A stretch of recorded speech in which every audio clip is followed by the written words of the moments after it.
Standard 12th, Subject Physics, first chapter Rotational Dynamics. From this chapter, let us see the theorem of parallel axis or parallel axis principle. Let us see the statement of this theorem of parallel axis.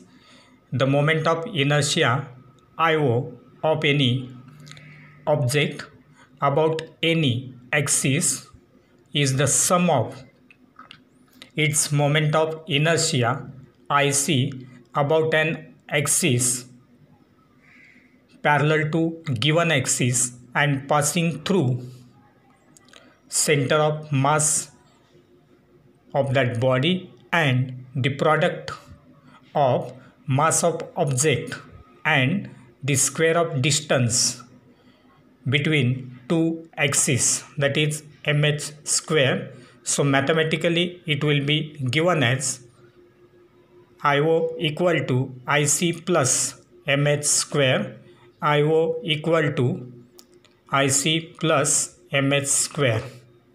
So in order to prove this theorem, let us consider a rigid body having its mass equal to m, rotating about an axis of rotation passing through point O. Let IO be the moment of inertia of that body when it is rotating about this axis of rotation passing through point O. Then let us consider another parallel axis to this axis passing through point O. So this parallel axis will pass through the center of mass of that body, and when that body is rotating about that axis of rotation, let IC be its moment of inertia. Now, as these two axes are parallel, the perpendicular distance between them is equal to h. Now, let that body is made up of large number of small elements, and let us consider a small element of that body having its mass dm situated at point D. Let us join DO, DC, then produce OC and draw perpendicular DN on this produced OC. And therefore, if you consider this mass element dm, which is situated at a distance equal to OD from this axis of rotation passing through point O, and therefore the moment of inertia of this small element of mass dm will be equal to dO square dm. So moment of inertia of this element of mass dm about the axis of rotation passing through point O is dO square dm, and therefore the moment of inertia of that whole object about an axis passing through point O is given as IO equal to integration dO square dm, where this dO square dm is the moment of inertia of that element of mass dm about an axis passing through point O. Similarly, if you consider this element dm, which is situated at a distance equal to CD from this axis of rotation passing through point C, and therefore the moment of inertia of this element of mass dm about this axis of rotation passing through point C will be equal to CD square dm, and hence we can find the moment of inertia of the object about an axis passing through point C is equal to IC, that is equal to integration CD square dm, where CD square dm is the moment of inertia of that small element of mass dm about an axis passing through point C. Now, if you consider triangle ODN, from this triangle ODN, it is a right angle triangle, therefore we can use Pythagoras theorem to it. According to this, OD square will be equal to ON square plus DN square, and therefore here we have written OD square equal to ON square plus DN square. But we know that IO is equal to integration DO square dm, as we have written here IO equal to integration DO square dm. Let us consider this relation again, and therefore we can write IO equal to integration DO square dm. Now from the geometry it will be written as, because from the geometry DO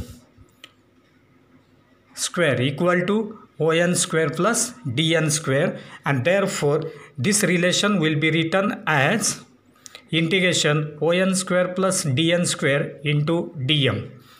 But ON is equal to OC plus CN. If you consider this distance ON, it is the sum of OC and CN, and therefore we can write here ON is equal to OC plus CN, and therefore putting this value in above equation we will get IO equal to integration OC plus CN square plus DN square dm.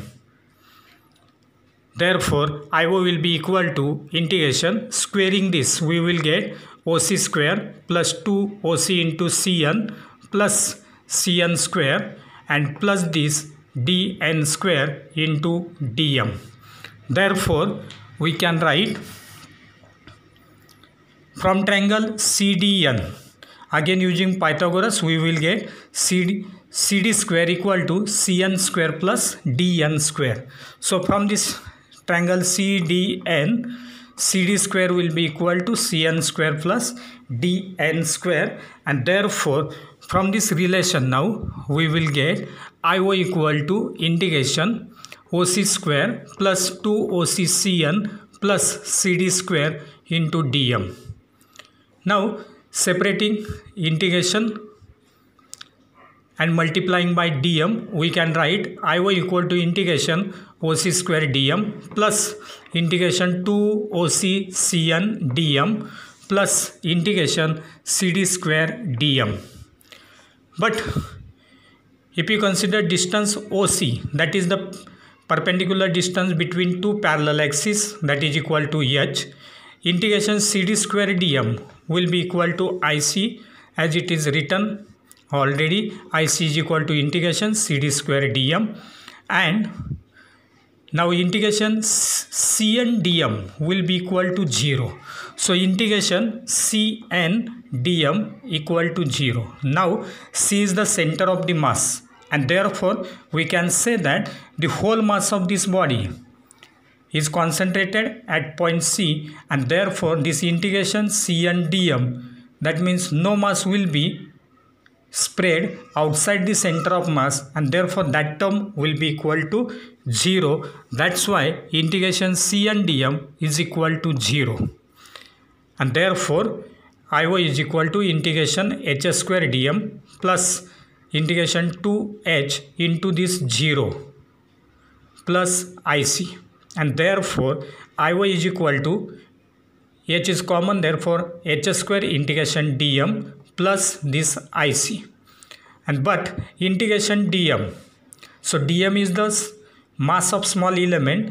If we integrate, then we will get the mass of the body, and therefore mass of that object m will be equal to integration dm.